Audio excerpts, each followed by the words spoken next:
1857 के बाद हिंदुस्तान का सारा कंट्रोल बरतानवी राज के हाथ में आ गया।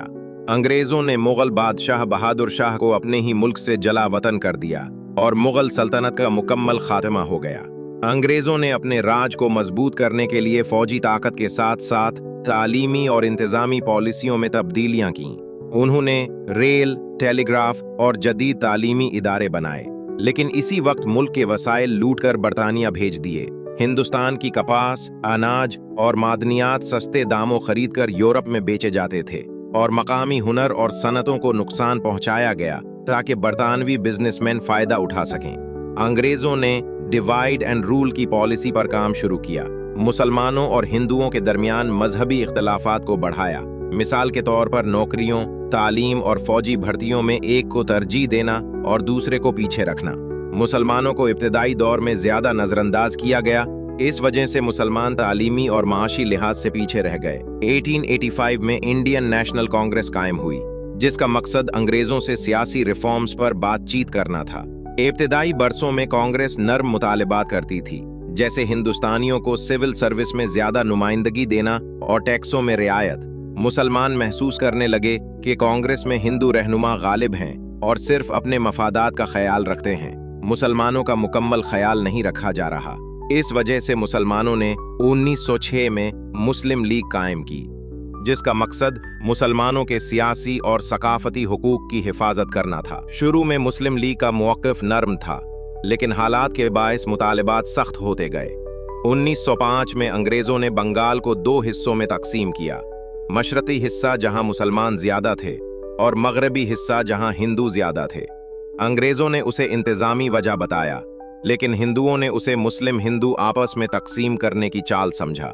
इस पर बड़े एहतजाज हुए और बिलाखिर 1911 में वो तकसीम ख़त्म कर दी गई, लेकिन इस वाक़ये ने अवाम को मज़ीद मजबूत कर दिया। 1914 से 1918 के दरमियान अंग्रेज़ों ने हिंदुस्तान से लाखों फ़ौजी भर्ती किए जो यूरोप और अफ्रीका में लड़े। अंग्रेज़ों ने वादा किया कि जंग के बाद हिंदुस्तान को ज़्यादा खुद मुख्तारी दी जाएगी, लेकिन जंग ख़त्म होने पर ये वादे पूरे न हुए।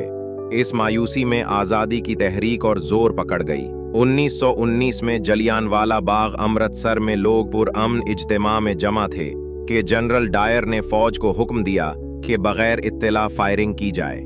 इसमें सैकड़ों लोग मारे गए और हजारों जख्मी हुए। इस जुल्म ने पूरे हिंदुस्तान में अंग्रेजों के खिलाफ गुस्से की लहर दी। इसके बाद महात्मा गांधी और कायदे आजम जैसे रहनुमा, जो पहले नर्म रवैया रखते थे, वो अब सीधा मुकम्मल आज़ादी की बात करने लगे। गांधी ने अदम ताआवुन तहरीक शुरू की, जिसमें लोगों को अंग्रेजी स्कूलों, अदालतों और सामान का बाइकाट करने का कहा गया। 1930 और 40 की दिहाई में आलमी हालात बदलने लगे। दूसरी आलमी जंग 1949 से 1945 तक जारी रही। अंग्रेजों को जंग के लिए फौजी ताकत और वसाइल की जरूरत थी और हिंदुस्तान से फिर लाखों फौजी भेजे गए। जंग के दौरान बरतानिया कमजोर हो गया था। इक्तिसादी बहरान, फौजी नुकसान और अमेरिका और सोवियत यूनियन जैसी नई सुपर पावर्स के उभरने की वजह से अमेरिका ने बरतानिया पर दबाव डाला कि वो 9 आबादियां रियासतों को आज़ाद करे। इसी दौर में मोहम्मद अली जिन्ना और मुस्लिम लीग ने मुसलमानों के लिए अलग मुल्क के मुतालबे पर जोर दिया। जिन्ना ने कहा कि हिंदू और मुसलमान मजहब, सकाफत और सियासी मफादात में अलग हैं और एक ही मुल्क में वो साथ नहीं रह सकते। 1940 में लाहौर में पाकिस्तान करारदाद मंजूर हुई, जिसमें वाज़ेह तौर पर अलग मुस्लिम रियासत का तसव्वुर पेश किया गया। 1946 में इंतखाबात हुए, जिनमें मुस्लिम लीग ने तकरीबन तमाम मुस्लिम अहदी जीत लीं। ये जाहिर हो गया कि मुसलमानों में पाकिस्तान के लिए बड़ी हिमायत है।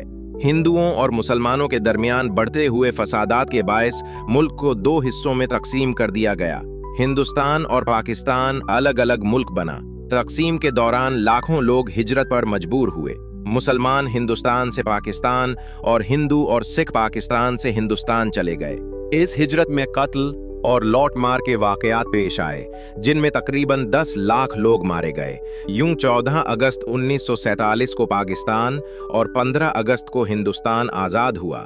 ये आज़ादी का सफ़र, जो 1857 की बगावत से शुरू हुआ था, तकरीबन 90 साल की जद्दोजहद, हज़ारों कुर्बानियों और अंग्रेज़ों की सख्तियों के बाद मुकम्मल हुआ।